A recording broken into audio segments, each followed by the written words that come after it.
Hi, this is the Sisters of Unfortunate Events. I'm Becca, And I'm Sophia. and now we begin. And then it cuts to like that title scene.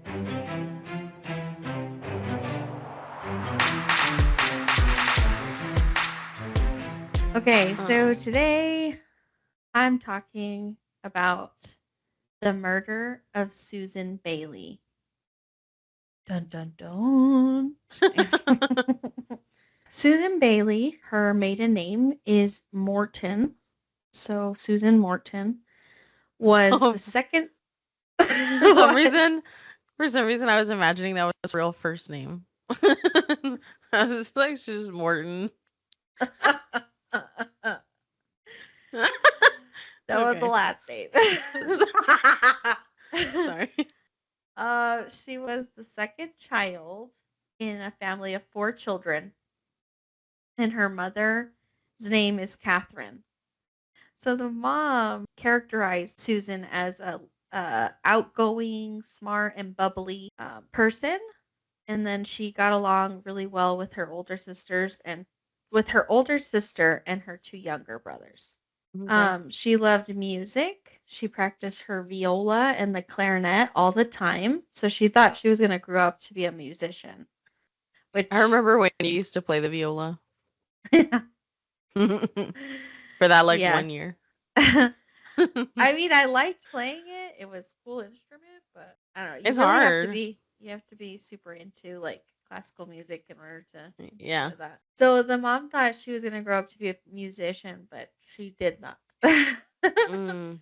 Okay. um The Mortons lived in a suburb called St. Paul in Minnesota. It was the best of both worlds because the city was nearby, but it had a country feel to the neighborhood. So there was like only 10 houses on their street. So everyone knew everybody. Wow. Their children played together. It was a small knit community. Um, Susan and her friends spent the summer playing softball, ice skating in the winter because it snows there. Must be nice. I know. It was like 110 degrees today, so Oh my yeah. god. Goodness. No. Yeah. She was a very friendly person. People said that she was a good friend, that she helped people. She was always ready to lend a helping hand. Okay, so when she grew older, her grandparents owned a lakeside resort, so she went to stay with them in the summer. But Susan's mother would say that she doesn't know how much real work she actually did. Just lazing she, around. she was like swimming and boating and fishing and playing cards with the guests. But I guess it was fine because Catherine, Susan's mother, knew that she was having fun and that she was safe with her grandparents. So she was like, whatever. She's over there It's a having fun. wash. Yeah. So when Susan was ready to go to college, she really wanted to go to college, but she wasn't ready to like live far away. So she enrolled in a local Minnesota college, earning a degree in business and accounting. So she really wanted to work in fashion. She was very into clothing, but she didn't want to work in retail. She didn't want to be a salesperson forever. So she knew she was going to need more expertise in business. So that's why she chose business. While she was going to college, she took a job at a Levi Strauss and Company to help her pay for college. That allowed her to move into an apartment with a friend, but it Nice. didn't last very long, and I don't know why. They didn't Oh. say, but I'm assuming you can't really live with your friends that long. It doesn't turn out good.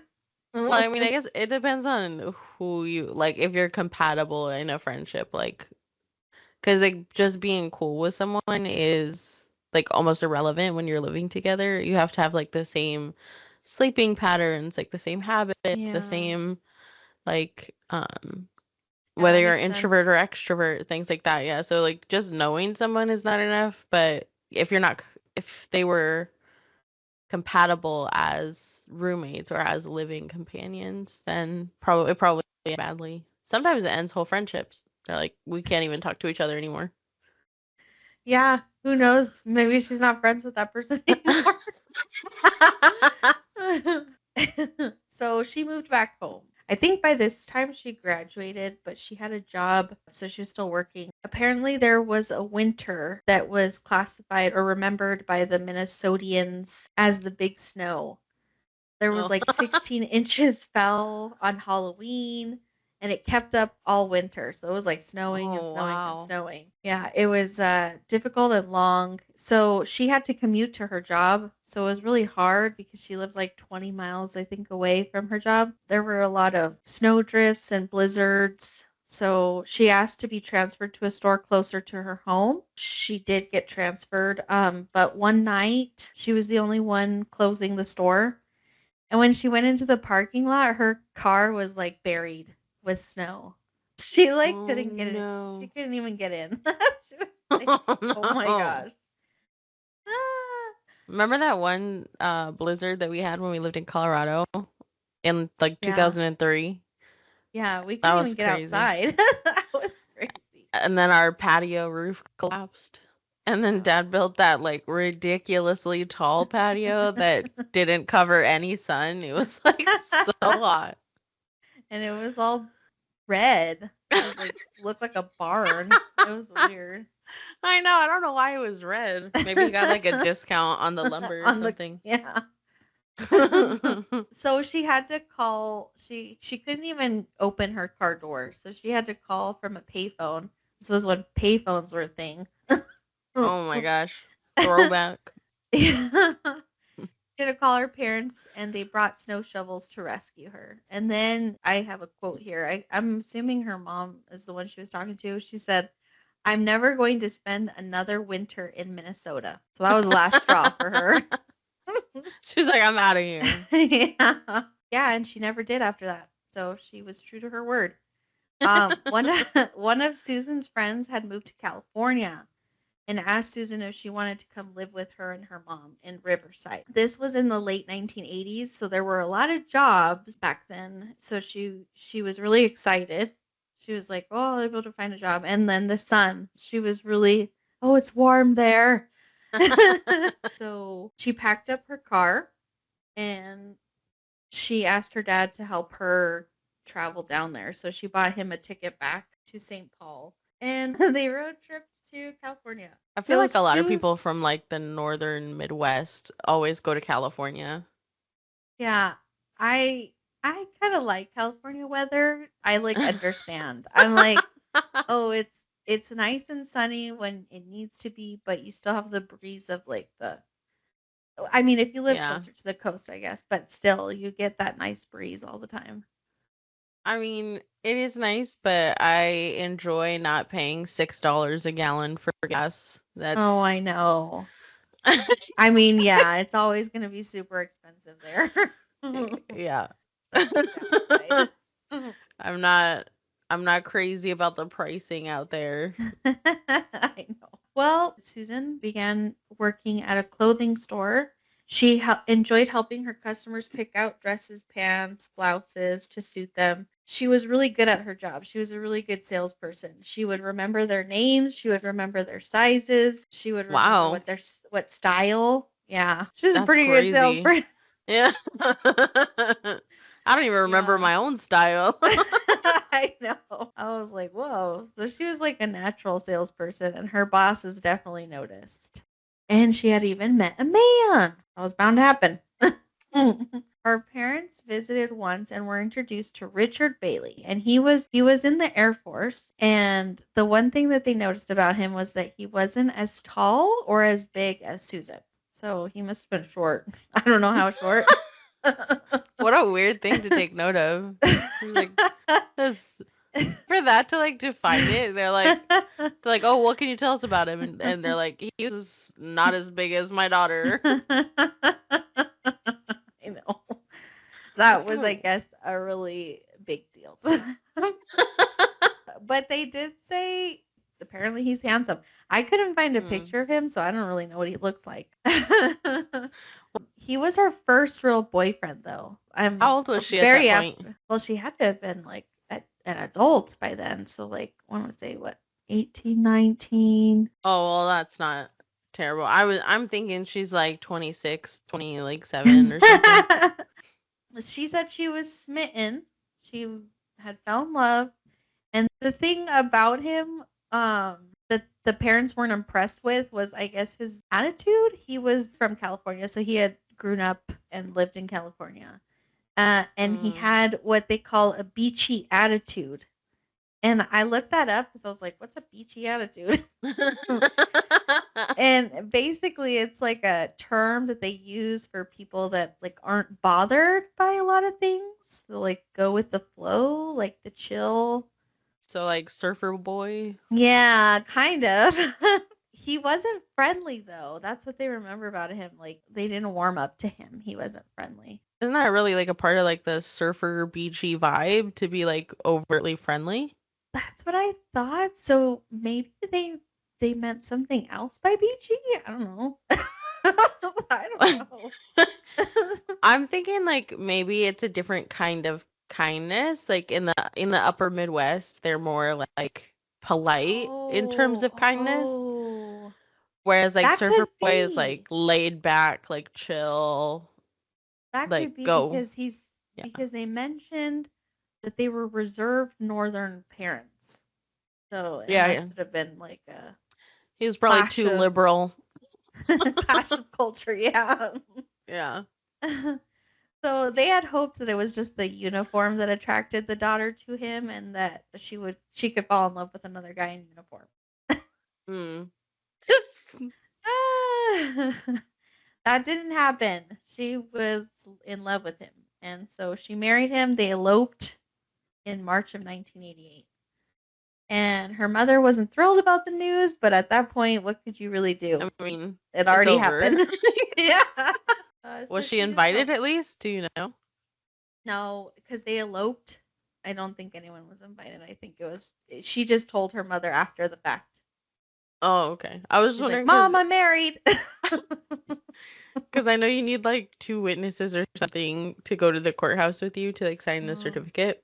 So I was just it must have wondering if been, like the parents were there no, it could have been like probably her like friend or her friend's mom. or like his family or something. Yeah, I know his parents live in California, so it could have been Oh, them. okay. Yeah. So they eloped. Susan and Richard moved around often because his postings would change. So she was often left alone. Just as she would make friends, and find a job, they'd relocate, and Richard would be off to his next assignment, leaving her alone again. In 1990, though, he left the military and Mm. they went to live with his parents in San Bernardino, California. And then that's when Susan became pregnant with their first child, Jennifer. So Susan continued to find jobs in retail and was successful, which was a good thing, she told her mother, because once Richard was out of the military, she supported the family. Oh. But then 4 years later, they had their second child, David.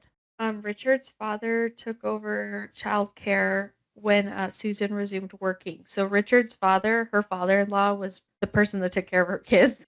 Kate, Susan's mom, got the impression that Richard's mother was around, but that she wasn't much help with the kids. So I don't know what that's about. I was like, she didn't want the kids. That's weird.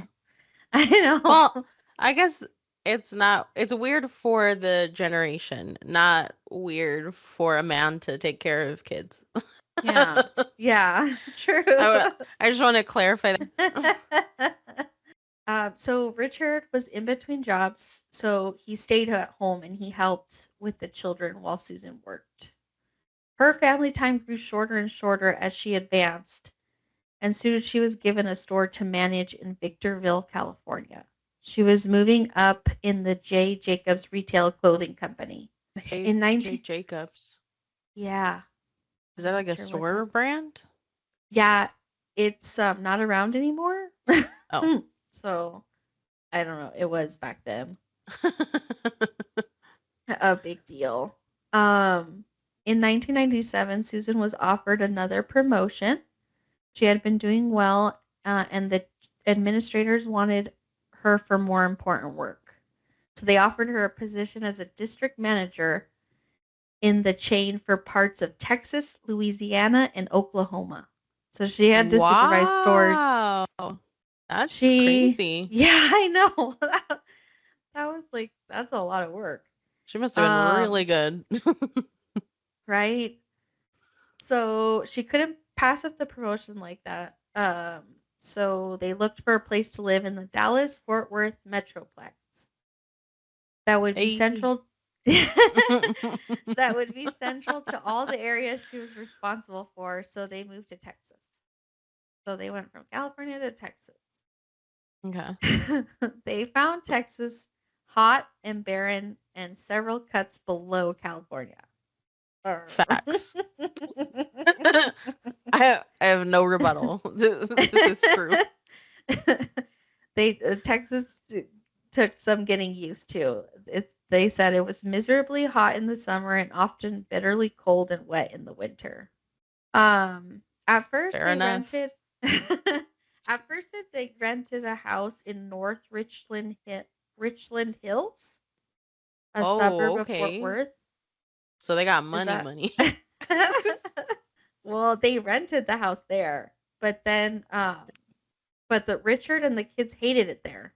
The tables Oh, had turned. Now Richard was the one stuck somewhere new without family or friends, while Susan was on the road, often supervising stores in parts of 3 states. ha. How the So I know. turntables. I know. Now he got to feel how it felt. Yeah. So they wanted to go back to California, basically, Richard and the children. They were not happy there despite all the activities that they could do.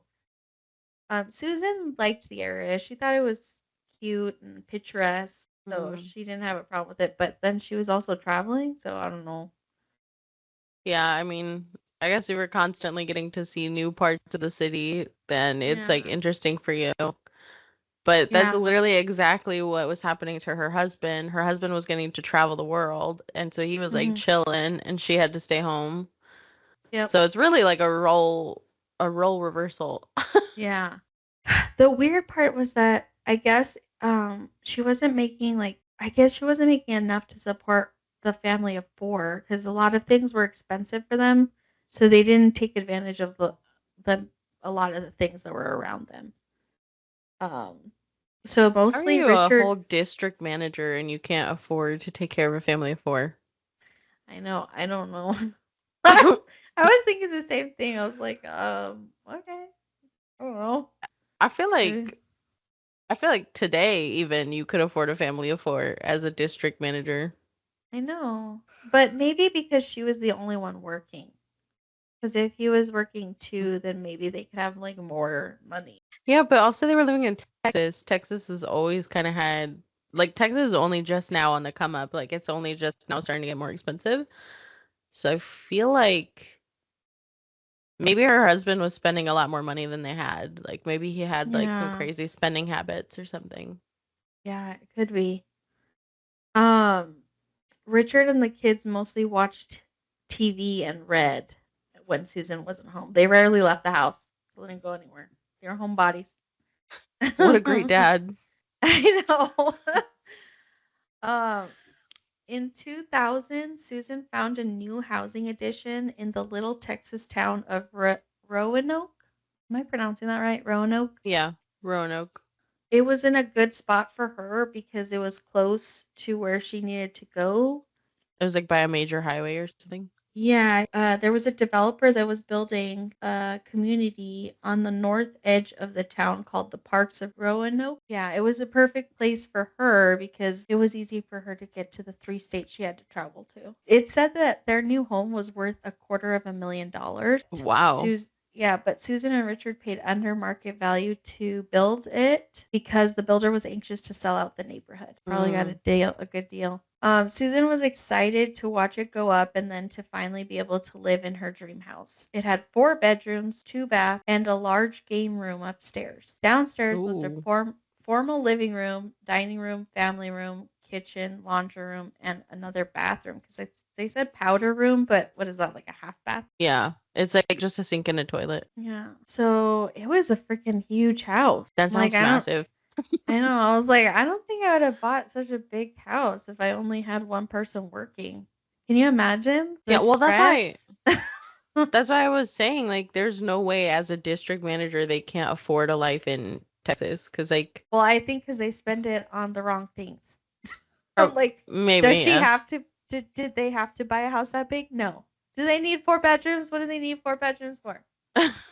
Well, didn't they have 4 kids? Oh no, they No, only had 2 kids. 2 kids. Oh yeah, why do So they have a 4 bedroom house? I don't know.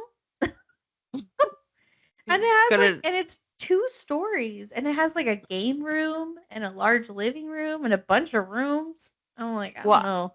I don't know if it's true. It was true then, but I know now 2 stories are actually cheaper than single stories. Oh, really? Yeah, because That's interesting. more people want single stories. They don't like the stairs, so they're more valuable because it's like more desirable to have all of the rooms on one floor. Oh. Um, she made good friends Well, in the newly built upper middle class neighborhood. She had a friend named Kim Aiken who lived around one corner and Cheryl Barnes who lived around another. They had children oh, around the same age, so they soon became the kind of friends who confided in each other. how So yeah, it cute! was a cool community. Very Um, picturesque suburbia.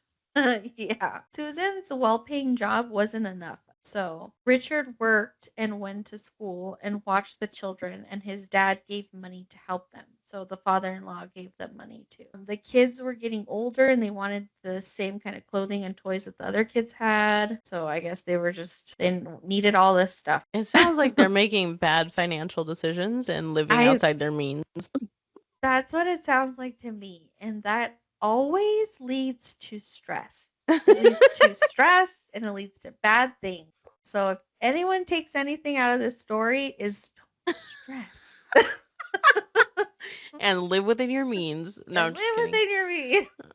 I mean, like, I definitely understand the dream of having your own, like, brand new home. I think Yeah. everybody has that dream. It's very, like, quintessential American. Um, But I mean, like, but there's ways to do it. You know what I mean? Like, if yeah. you really think about it and you really want it bad enough, you could do it in a way where you're not hurting yourself, I think they basically. should have started with buying like an old home and remodeling it to fit what they needed for the time. And Yeah. then maybe down the line buying Yeah. a new house. So the house payments had seemed not that large when they took on the house, Hmm. but they didn't realize the utilities were going to cost as much. Oh, I'm like, I don't know how they didn't see that coming. It's like a huge house. Whatever. like it'll be the same. Yeah. So she started getting like other jobs. So she has this like full-time job and then so she gives like little part-time jobs. She Okay, starts so selling she has this big job as a district manager and Mhm. she has side hustles and her husband has side hustles and they're getting money from her husband's dad. They're living crazy out of their means. Like No, that's what I thought. I was like, this is insane. Why is this happening? I don't understand. they're living off of like 4 salaries of two over 2 people. So she started selling Mary Kate. Of She course. liked she liked the company. She liked that the company was built to help and succeed, and she admired Mary Kate Ash's story. I forgot the pictures. Oh. I There's one, okay, of a family picture, but the husband is blurred. I don't know why. I want to say he might have wanted his anonymity. Nobody to know what he looks like. I don't know. But that's a family That's picture very of them. weird. Yeah.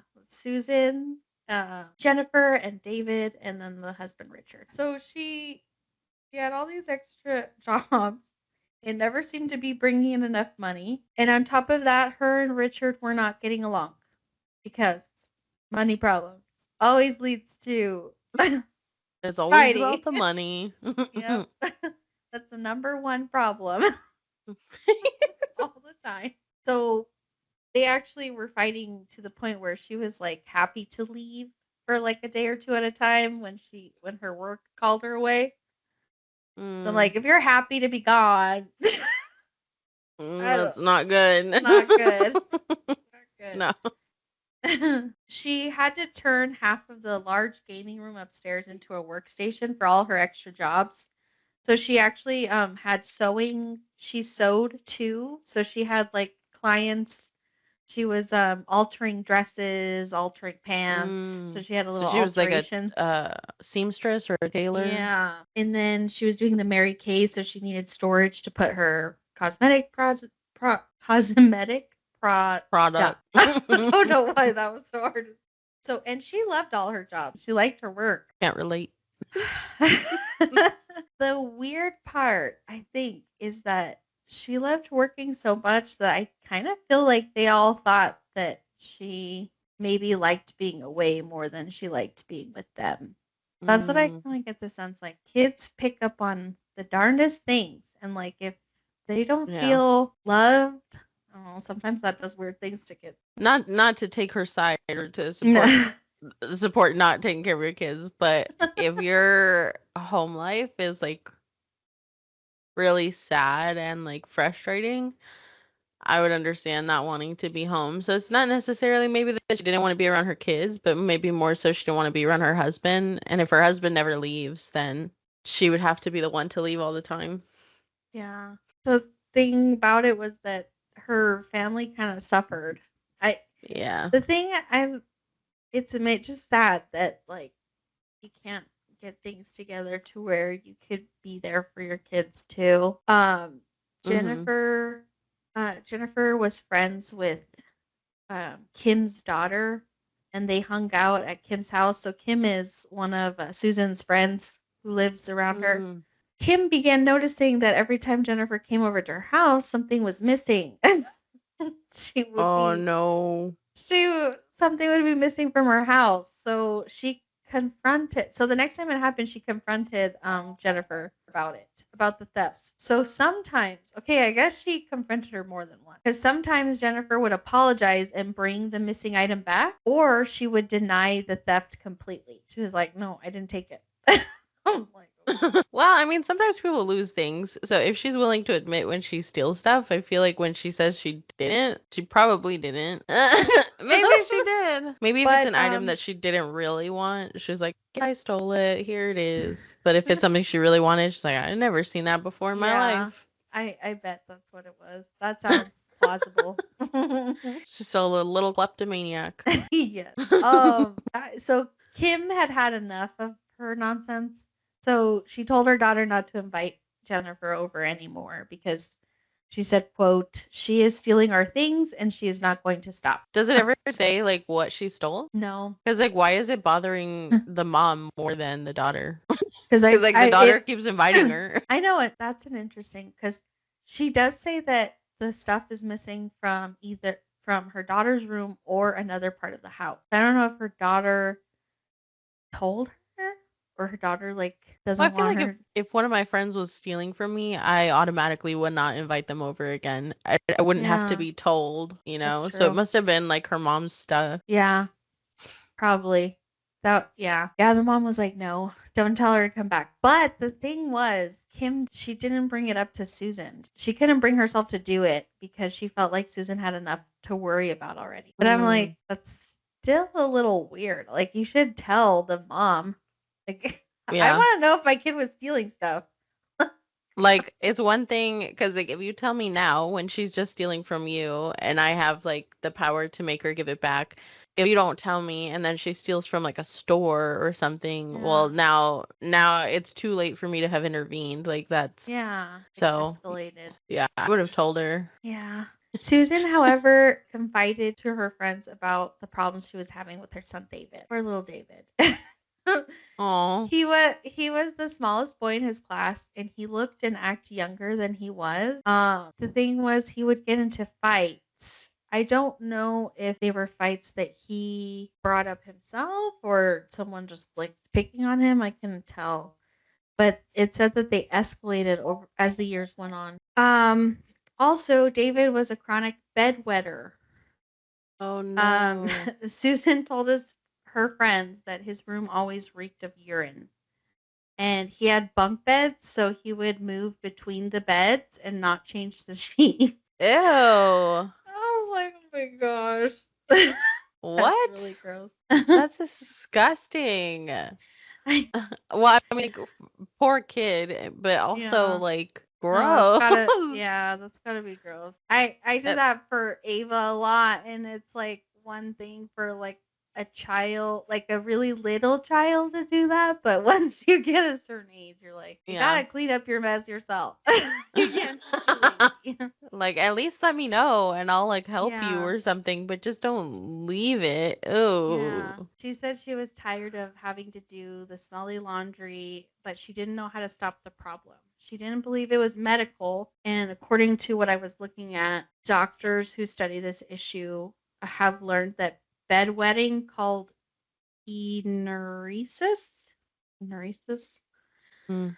is often the result of a child sleeping very soundly and that they'll eventually grow out of it. So I don't know. It could have been medical or it could have not been medical and just something that he had to grow out of. I don't know. But she never brought it up and she never. That's Nothing. crazy. I know. I was like, I don't know why you would think that was just normal and just not say anything. One time, Kate, Susan's mom, she recalled this phone call that Jennifer had with her. One night when she was asleep, her father woke her up and he had said David wet the bed and like basically ordered her to change the sheets.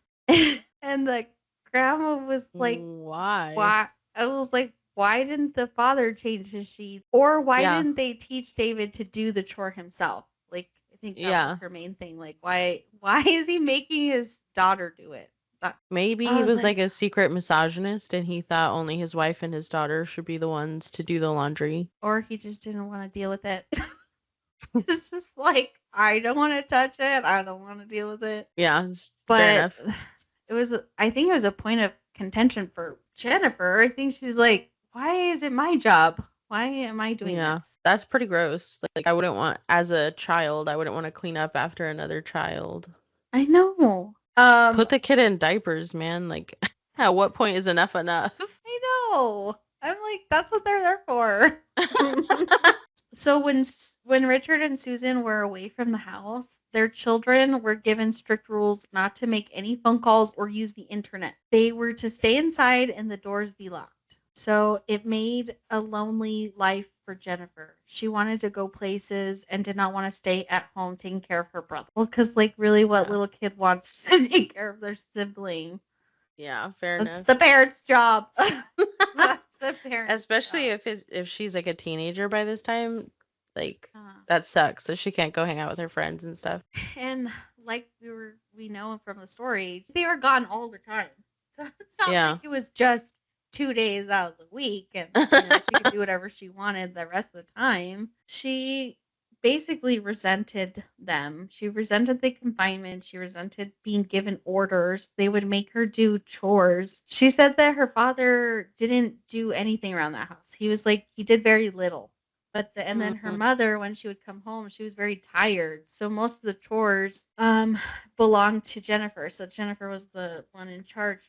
Oh no. That's That's not terrible, sound especially good. for such a huge house, like a 4-bedroom, Oh, 2-bath I house. know. I was like, no, that would be horrible. I would be So resentful too. yeah. So she rebelled. So she only cleaned when she was forced to.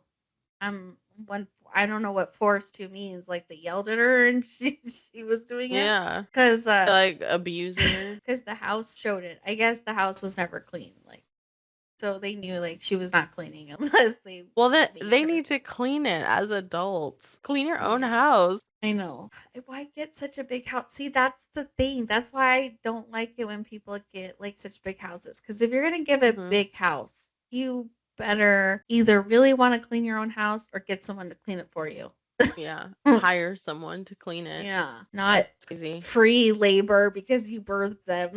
That's Yeah. not a thing. We lived in that 3-bedroom house and with the two of us cleaning like every Saturday. Even that was like annoying and we used to fight all the time because I remember it was my job to sweep and mop and it was your job to clean the bathroom. And I remember we tried for one day and you were like, "Give me my job." I was like, no, you traded Ferris. I hate sweeping and mopping. It's deceptively hard. People think like, Yeah. oh, like whatever, you're sweeping and mopping, it's fine. But it's like constant Yeah. sweeping, like constant motion. It hurts like the torsion on your back and you're like Yeah. constantly bending over. Yeah. But people, it's like it's a silent killer. People forget how hard sweeping is. Yes. So Susan's friends noticed that she was growing more and more unhappy. So the really thing that broke this camel's back, broke the The straw, the something. straw that broke the camel's back, I think. The straw, the straw that broke the camel's back. Sorry. The J. Jacobs, the retailing clothing chain, where she Hmm. supervised stores in 3 states. That company went bankrupt. Oh So they no. so they closed all the stores, Oh leaving no. Susan without a job. OMG. She was panicking because Richard was also not working at the time. I don't understand this guy. Like, what does he have a job and then doesn't have a job? I'm like, she's constantly working and like, what are you doing? What are you getting fired? Yeah. I'm like, what's wrong with you? He's like, this job's too hard. I'm out. Yeah, that's what it sounds like. I'm like, okay. Well, so Did it say if he had like any residual trauma from the war? Like maybe he had PTSD or something? Oh no, I didn't. Was he even in the war or was he just like stationed at different bases? We don't know. Well, she said at Simon's, so they had to move all over the place. So he must have been in something. I don't know the percentages, but some people in the military they don't ever see war. They just go from like base to base to base. Oh, okay. So maybe that's what it was. I don't know. I mean, I guess that could be a reason why he doesn't work. Yeah, I mean if he's suffering from some kind of PTSD, probably Yeah.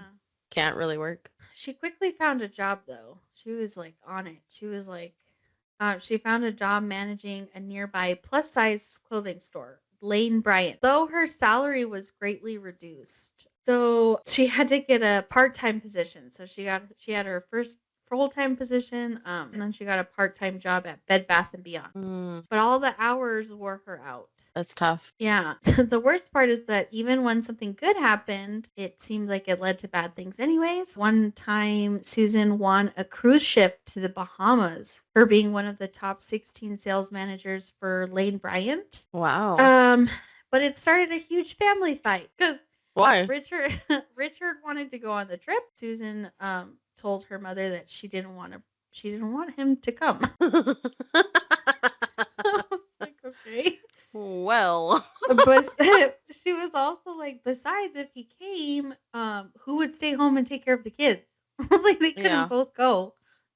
So the yelling got so bad that Kate, the grandma, noted that her granddaughter Jennifer called the police. Oh my god. I don't know if she was like afraid something was gonna happen or what, but I was like, why did she call the police? So there was a detective, Brian Peterson, who visited the house in connection with a separate investigation, and he met Susan. He came to like her. She was straightforward, down to earth, and honest. Susan eventually filed for divorce, since she wanted full custody of her children, and she was granted full custody. She was granted a default judgment, basically, on her divorce because he never hired a lawyer or showed up for any hearings.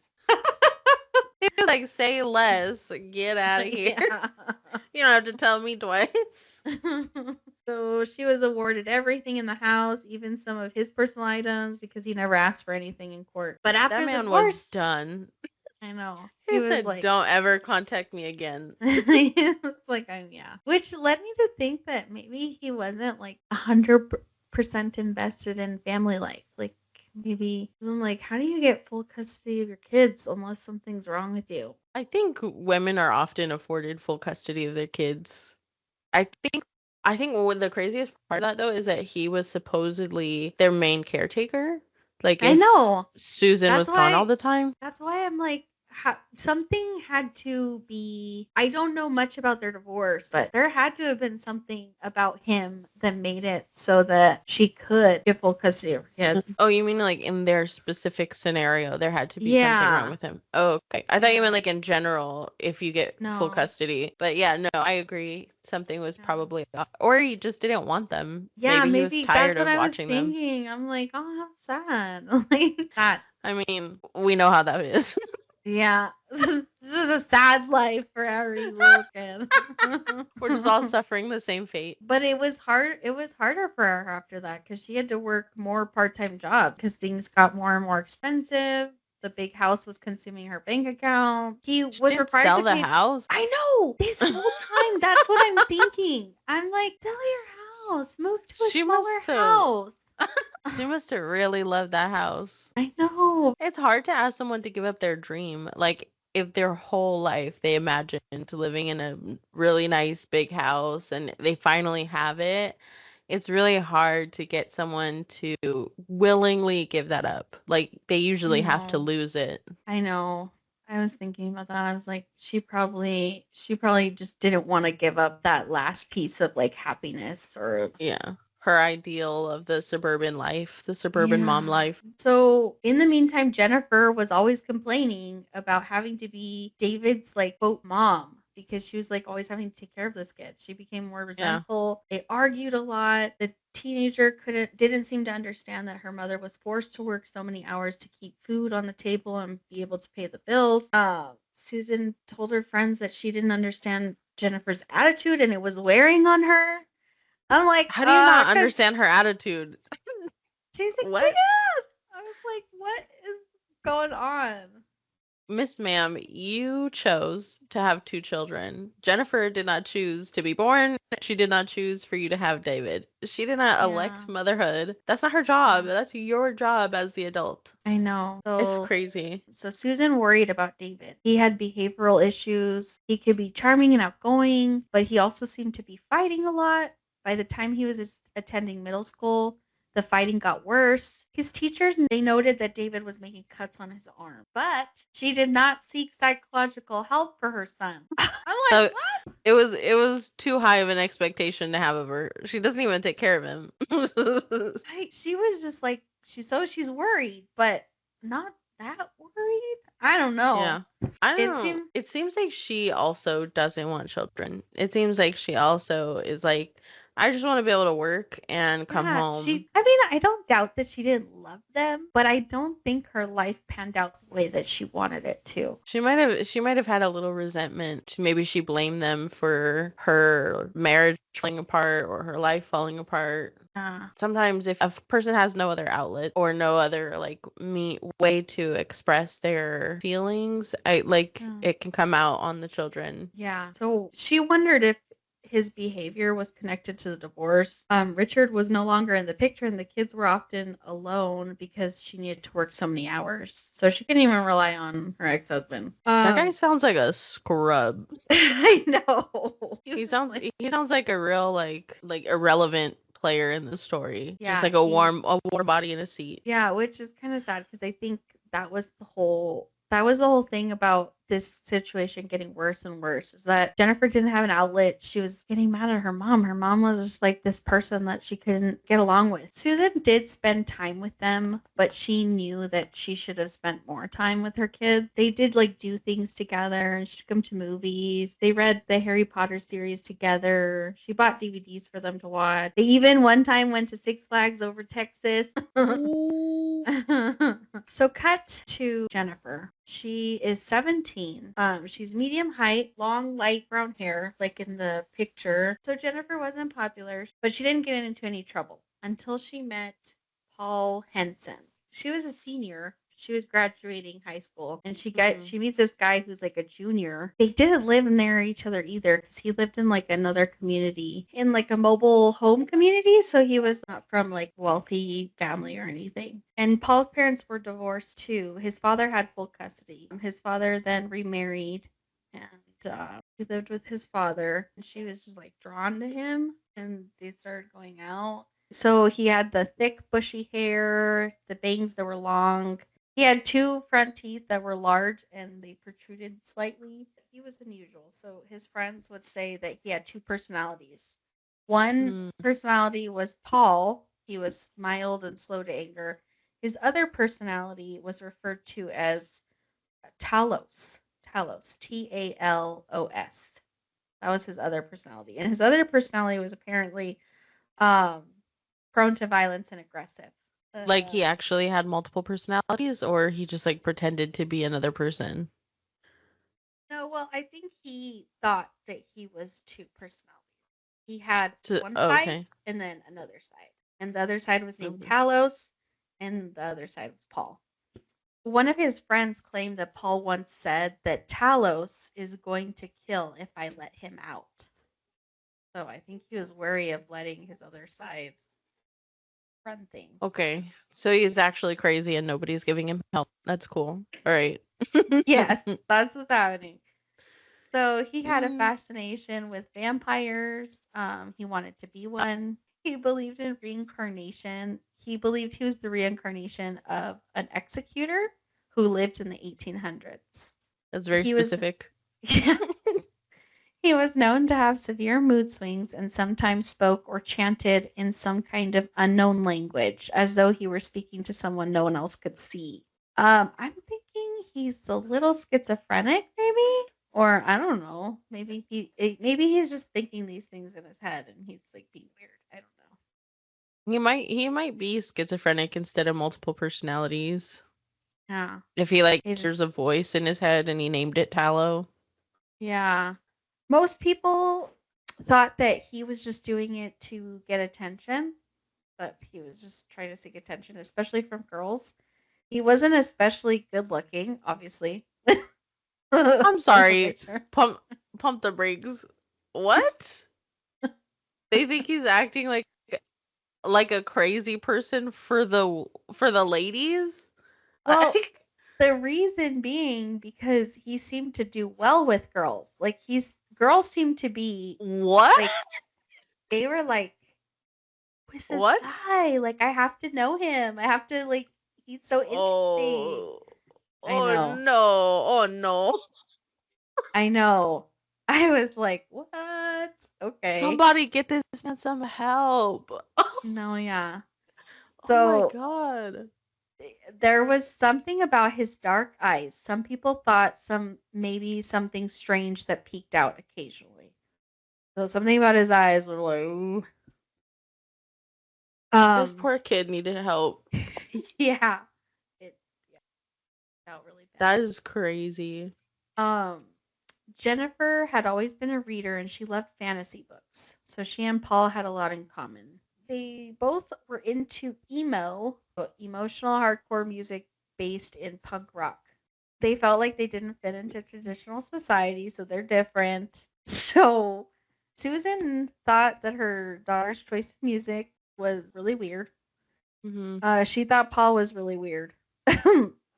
They like to play Dungeons and Dragons, which is that complicated fantasy role playing game.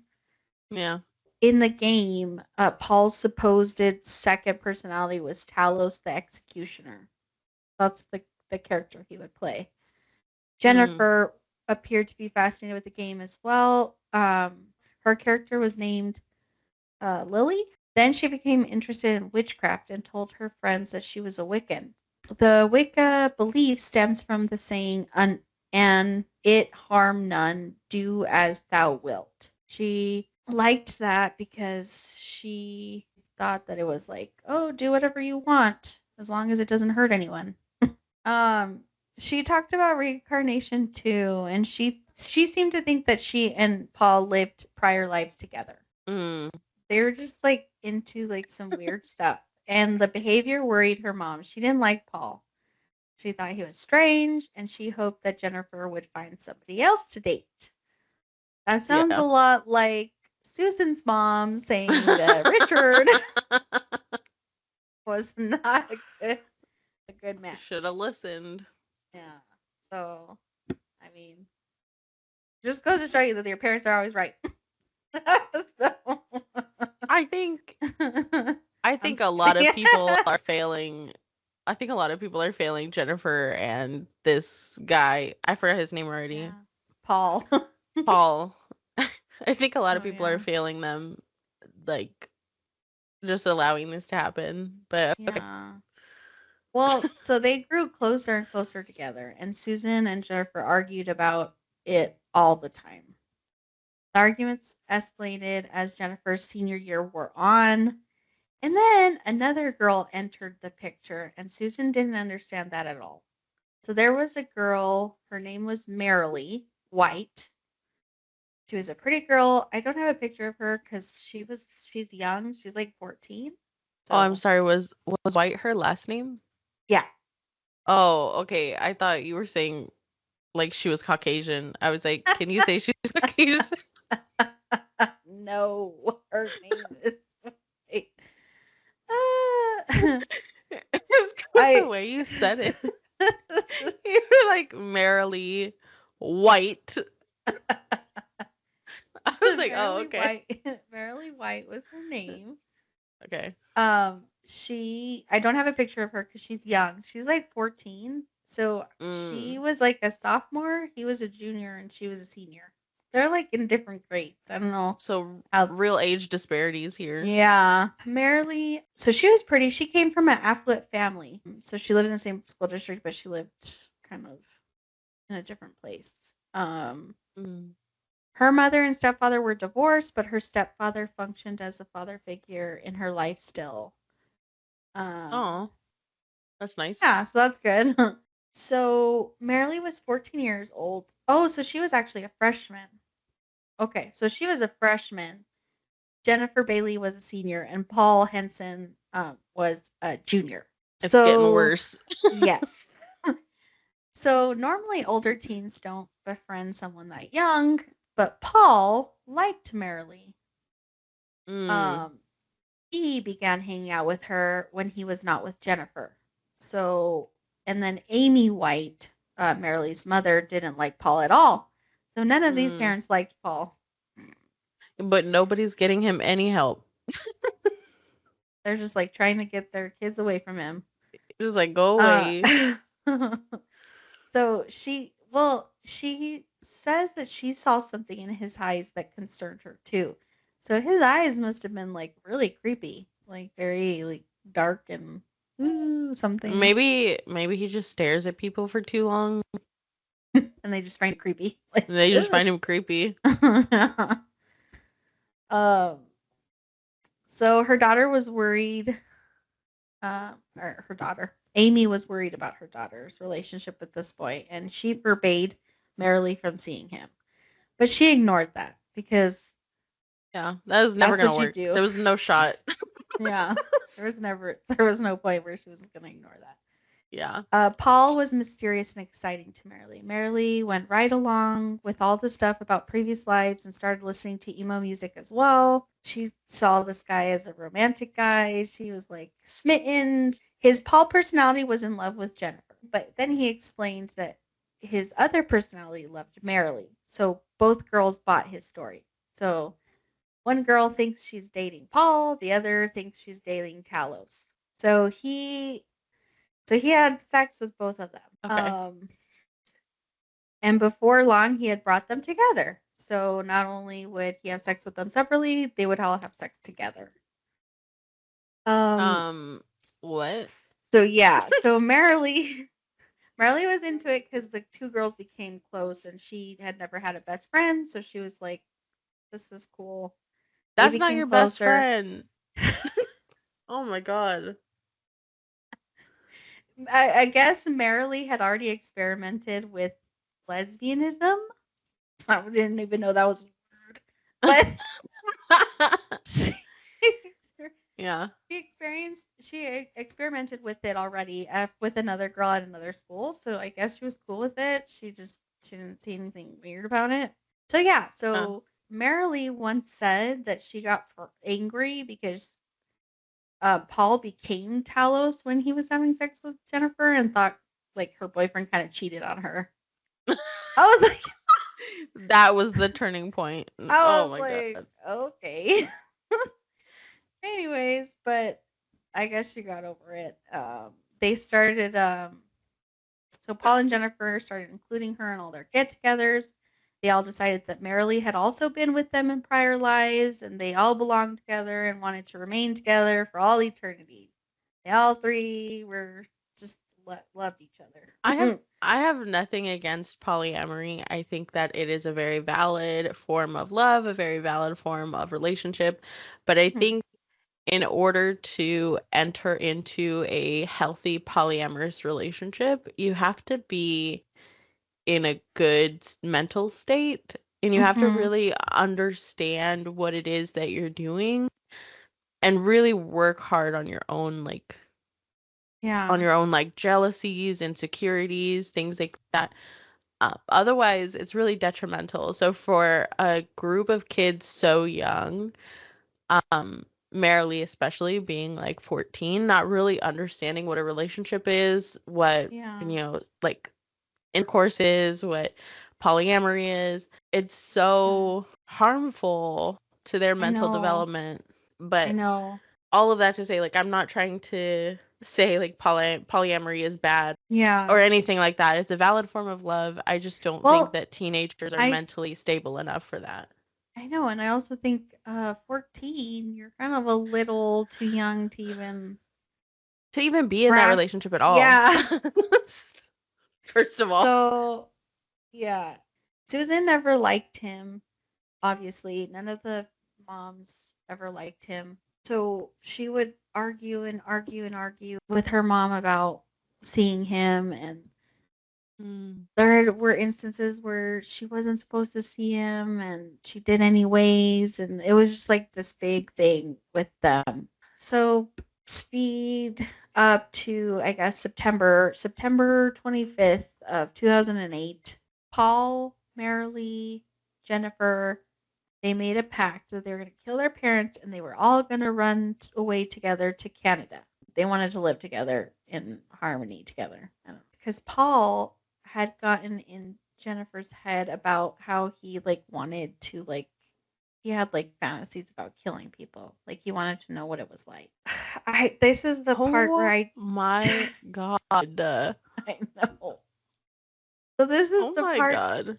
This is the part where I kind of don't have a lot of the information. So Jennifer, I'm assuming it was Jennifer and Paul because they're the ones that fleed together, and the brother David because he's always there. She's taking care of him. She got Also, David to help her do this. the brother joined in on the pack, Yeah, or not the pack, the pact. but he like she manipulated him into helping her because who is he going to listen Oh my to? god. This girl was the one taking care of him. He doesn't have any other Oh, person. poor David. Yeah, so Okay, so they make this they pact and they make then this pact. So Marilee doesn't get a chance to kill her mom. Her mom wakes up before, and she's like standing over the bed with the knife. And yeah, this is so the worst Marilee, time for the mom to wake up. yeah, so Marilee never killed her parents. Paul was supposed to shoot his parents, but they never came back from where they were. They were like stayed in the city to watch a movie or something like that. So they never Mm, came home. So they were alive too. So lucky. the only parent that actually died from this was Susan. Poor Susan. Aw. She came home from her two jobs. They stabbed her 24 times and slashed her 24 times? and slashed her throat twice. Twice? Yeah, Why? One no is idea. enough. Oh my god. Apparently there was blood all over the walls. Yeah, it was just like apparently they had tried to poison her first. I don't think she got poisoned or she didn't eat what they poisoned. I want to say if I had seen more of the story or were able to get more of the story, I remember her saying that there were like I remember the investigation saying that there were like many different ways that they were planning on doing it, but it just so happened that this is how they actually did it. They just stabbed her. They probably tried a bunch of ways, and if she wasn't falling for it, they were just like, okay, well, we're done with this now. Yeah, that's basically what happened. So the 18-year-old daughter, the 17-year-old guy, and then the 14-year-old brother, um, They were all involved with this. They fled the house. They took Susan's car and started driving towards, I think, Canada. They were trying to go as far as they could. They stole all her credit cards. And I don't That's so think they. that's so stupid. You're in Texas. Go to No, yeah. Mexico. Why would you I don't. drive clear across the United States to get to Canada when you could just go 8 hours south and get to I Mexico? I honestly think that they weren't thinking that much about it. They thought too much about how to kill them that they forgot what Oh, we gotta happened after. escape. Yeah. So they ditched their cell phones in the bathroom. They like put it underwater. I think they were worried about being tracked. So I was like, okay, so they ditched their cell phones. They had no cell phones, so they just got in the car, started driving. They made it 3 days without being discovered, but the grandmother um, was called because Susan didn't show up for work. That's weird, right? Because Susan's all about work. she's Yeah. got she's got a hard work ethic. So they were like, "Where is this girl?" And so the mom was Yeah. the emergency Emergency contact. contact. Yeah. And so she was like, so the grandma was like, "What is going on?" She was trying to call all three kids, or all two kids, the mom. She wasn't getting through to no one. So she called the police and told them to do a well check to see if everything was okay. They knocked on the door. Nobody answered. There was no reason to suspect that anything happened, so they left. Useless. I'm just kidding. I know. That always happens. So then, so the kids are driving, and then they pull off the side to like this gas station. So this cop finds them. Was like, what are these kids doing? They're like too young to be out and about at this time doing Yeah. nothing. So they stop him. The kids don't have anything to say. They're not making eye contact. They're being weird. So he was like immediately like, what is going on? So he takes them in and then he contacts the police to check on the mom because they have the mom's car. He asked them if the mom knew that they had their car. And Jennifer said that she was trying to call her mom, but she was not answering. Like, okay. She's not answering because she's dead. But so they so the cops went to the house. They finally budged in, and then they saw the house. Like it looked like a murder house. There was like blood everywhere, and it was just like gory and crazy. And so she had been there dead for like 3 days because they killed her on a Thursday and they discovered her on Sunday. Ew, So, she probably smelled really bad. yeah, Especially in the Texas heat. Yeah, it probably was not a good sight. So basically, they caught them. It only took 3 days to catch them. they had all this evidence that it was the kids because they found notebooks, they found notes, pages, everything saying it was a premeditated murder. Basically, they knew that these kids wanted to kill their parents. And so the daughter got charged with murder. She was sentenced to 60 years in prison in June after entering a guilty plea. Just 60 years? Just like that's a long time. They didn't know whether to try Paul as an adult because he was 16, but I think eventually they did. And Paul got 60 years too. Basically, what Jennifer says was that they just didn't see eye to eye. And there was a quote that one of the sheriffs was like saying that this young, timid, frail girl transformed in front of my eyes. He said, I'd never seen anything like it. She looked up at me. It was evil. If she could have come across the table and hurt me, she would have done it at that time. We were dealing with a killer. So she must have not been sorry. She was like, I had enough of my mother. She had it coming. I was like, that's the thing that kind of made me so interested in this story was like how crazy things must have been for some girl to be like, I need to kill my mom. Like, this has to happen. Like, I don't see any other way out of this. Yeah. She could have just ran away, honestly. Yeah. I don't know why anybody had to kill their parent. Because, well, the parents were like really against. I feel like what would have happened if the parents were just let them be, just like let them be together and just like didn't say anything. Would they still be alive? I don't know. Well, only one of them died, so. Yeah, so maybe. But I mean, do you know what happened to Marilee? Did she get help or? I didn't. Oh, I do have a picture of their mugshots. You can see him better. Like, Yeah, they both look really crazy. yeah, the guy looks super crazy. Oh my god. They also both kind of look like adults. Like he doesn't look like a 16-year-old, and she looks Yeah. like 30. I think it's that light. It makes you look really washed out and ugly. Yeah. But I think it's supposed Probably. to. That's Yeah. crazy. I think the whole point basically was like Susan really didn't make the best choices in her life. I mean, it's on the hand, like she doesn't deserve to die, obviously, especially not No, in such a obviously. horrific No, way. yeah. But also, like, it doesn't seem like she was really there for her kids, like in a meaningful way. She just kind Yeah. of made the money to pay the bills, which like doesn't turn every kid into a killer. You know, there's a lot of No, kids I know, that right? that go through that and worse. So it's Yeah. also very entitled. It's like a very entitled attitude. I think children like that are not really taught or they don't really learn. Maybe it's not that they're taught, but they don't really learn or understand the concept of empathy and compassion.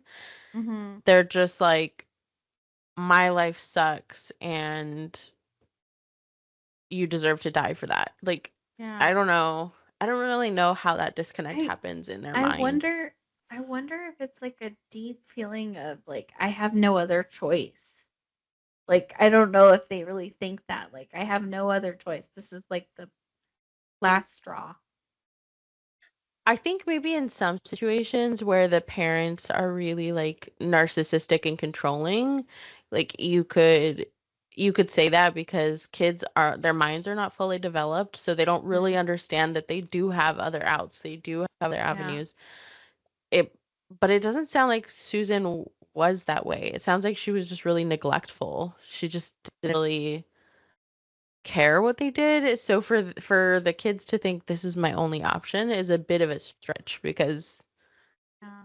she's old enough to understand like she could move out. Like she could leave. No, yeah, and the weird part was that she wanted to. Oh, I didn't even mention that she was about to go to college.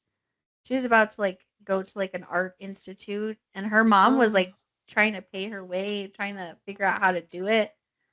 So oh like my I don't god. she was about to leave. I don't get it. I don't get it. I don't know. She was Yeah, just like that's Susan doesn't sound like the type of mom that would even like warrant that kind of reaction. Like I understand, I like while I don't think it's right, but somebody like Gypsy Rose and her mom, like I don't think that's right. I don't condone that she murdered her mother.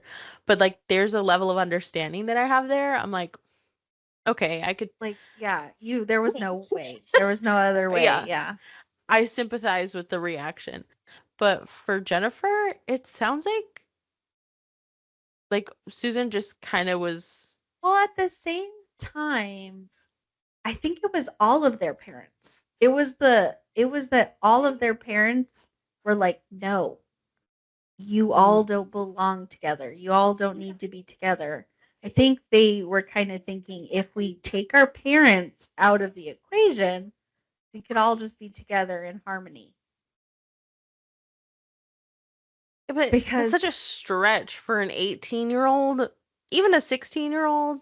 Like that's such a stretch. You could literally just leave. There's nothing stopping you from just leaving. So I don't know. yeah, I don't know. This is just crazy. Yeah. I think it's too much for me. I think those two kids had to have already maybe they were like what are they called sociopaths where they don't feel emotion for other people or they don't understand other people's feelings and emotions. I Well, think I it don't had know because to. they understand each other. I mean, they liked each other, but they just didn't like Yeah. their parents. I don't know. Yeah. I don't really know. That's crazy. I I just hope that never happens. I'm like, I'm gonna take this. I'm gonna learn from it. I'm gonna be like, okay, I need to spend more time with children. It's a learning moment. Yeah.